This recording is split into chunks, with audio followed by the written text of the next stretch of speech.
जय माता दी। दोस्तों, नवरात्रि में छोटी कन्याओं को दे देना ये एक चीज, गरीबी मिटते देर नहीं लगेगी। दोस्तों, आप नवरात्रि में चाहे व्रत रखें या ना रखें, आपको पूरे नवरात्रि का व्रत का फल जरूर मिलेगा।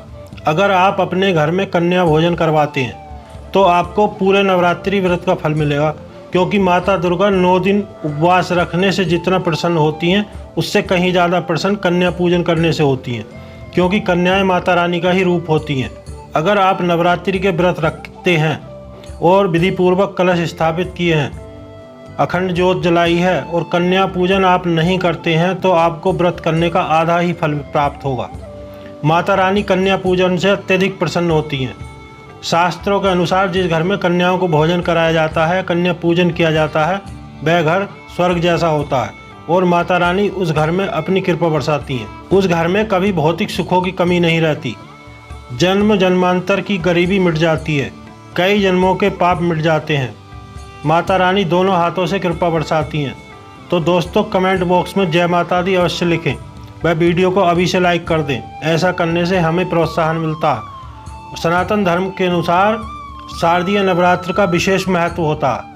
अष्टमी तथा नवमी तिथि को कन्या पूजन का विशेष महत्व होता है। शारदीय नवरात्र में 3 से 9 वर्ष तक की कन्याओं का पूजन किया जाता है। ये कन्याएं साक्षात माता दुर्गा का रूप होती हैं। माँ का रूप मानकर ही इन कन्याओं का पूजन करते हैं। कन्या पूजन करने में दुख व दरिद्रता हमेशा के लिए समाप्त हो जाती है। पूरे परिवार का कल्याण होता है, घर में सुख समृद्धि आती है, व्यक्ति रोग मुक्त हो जाता है, ऐश्वर्य प्राप्त होता है, लोकप्रियता प्राप्त होती है, शत्रु पर विजय प्राप्त होती है एवं असाध्य कार्य सिद्ध होते हैं। इसलिए कन्या पूजन जातक के लिए कल्याणकारी सिद्ध होता है। कन्या पूजन पर आप कन्याओं से ये चीज़ें गिफ्ट कर सकते हैं। माता दुर्गा होंगी प्रसन्न। नवरात्रि की अष्टमी तिथि को महाअष्टमी पूजन तथा नवमी तिथि को महानवमी पूजन के रूप में मनाया जाता है। इन दोनों तिथियों में भक्त छोटी छोटी कन्याओं को घर पर बुलाकर प्रसाद खिलाते हैं, एक सुंदर गिफ्ट भी कन्याओं को देते हैं।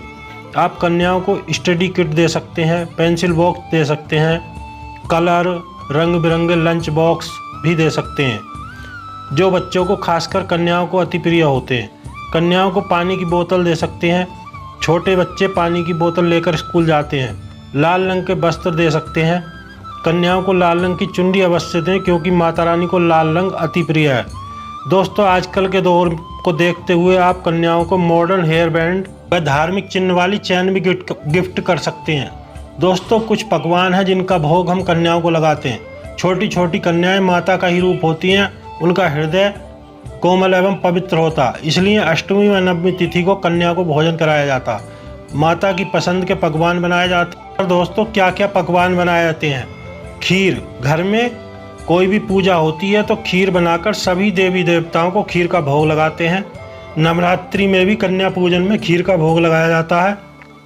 माता रानी के प्रसाद में काला चना जरूर होना चाहिए। कन्याओं को काला चना जरूर परोसें। ये सभी चीज़ें माता रानी को अत्यंत प्रिय हैं। कन्या पूजन में 9 कन्याएं में 1 लड़के को भोजन कराना चाहिए। कन्याओं के पैर धोकर उन्हें आसन पर बिठाएं, फिर सबको तिलक लगा करके आरती करें। वह माता को भोग लगाने के बाद कन्याओं को श्रद्धापूर्वक भोजन कराएं। कन्याओं को भोजन के पश्चात प्रसाद दें और जितनी आपकी सामर्थ्य हो उतनी दक्षिणा भी कन्याओं को दे दें। उनके पैर छू करके कन्याओं से आशीर्वाद प्राप्त करें। आप कन्याओं से आशीर्वाद लेते हैं तो समझो माता रानी से आशीर्वाद ले रहे हैं।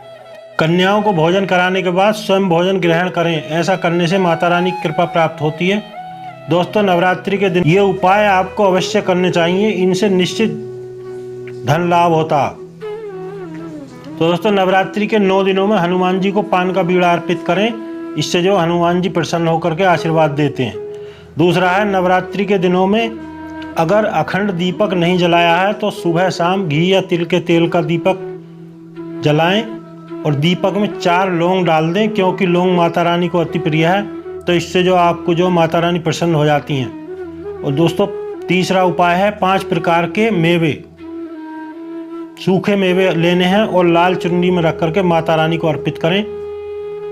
और देवी माँ के मंदिर में लाल रंग की ध्वजा पताका किसी भी दिन जाकर अवश्य चढ़ाएं। ऐसा करने से सभी कार्य सिद्ध होते हैं। देवी माता को ताजे पान के पत्ते पर सुपारी और सिक्के रख करके माता रानी को अर्पित करें, इससे धन लाभ होता। और दोस्तों माँ दुर्गा को 7 इलायची व मिश्री का भोग लगाएं। दोस्तों मखानों के साथ कुछ सिक्के मिलाकर के माता रानी को अर्पित करें व बाद में उन्हें गरीबों में बांट दें। इससे जो माता रानी का आशीर्वाद प्राप्त होता है, माता रानी की कृपा हमें प्राप्त होती है। और छोटी कन्याओं को छोटे छोटे पर्स में दक्षिणा रख करके लाल रंग के किसी भी गिफ्ट के साथ भेंट दें। इससे माता रानी बहुत प्रसन्न होती हैं। और दोस्तों नवरात्रि के 9 दिन के दौरान किसी भी दिन अपने घर में सोना या चांदी, जितनी आपकी हैसियत है उसके अनुसार, कोई भी शुभ सामग्री जैसे स्वास्तिक, ओम, श्री, हाथी, कलश, दीपक, घंटी, पात्र, कमल, श्री यंत्र, मुकुट, त्रिशूल आदि खरीद करके जो भी संभव हो खरीदें व देवी दुर्गा के चरणों में रखकर इसकी पूजा करें। फिर नवरात्र के अंतिम दिन गुलाबी व रेशमी कपड़े में बांधकर अपने तिजोरी या अलमारी, जहाँ भी आप अपना धन रखते हैं उस जगह पर रख दें। वहाँ पर रख के आप जो देखेंगे कि अगले कुछ समय में आपके घर में आश्चर्यजनक रूप में चारों दिशाओं से धन आने के रास्ते खुल जाएंगे और आपकी तिजोरी नोटों से भर जाएगी। माता रानी की कृपा आप पर बरसना शुरू हो जाएगी। अगले कुछ ही दिनों में आप करोड़ों में खेलने लगेंगे। तो कमेंट बॉक्स में जय माता दी अवश्य लिखें और हमारे चैनल को अवश्य सब्सक्राइब कर लें। जय माता दी। हर हर महादेव।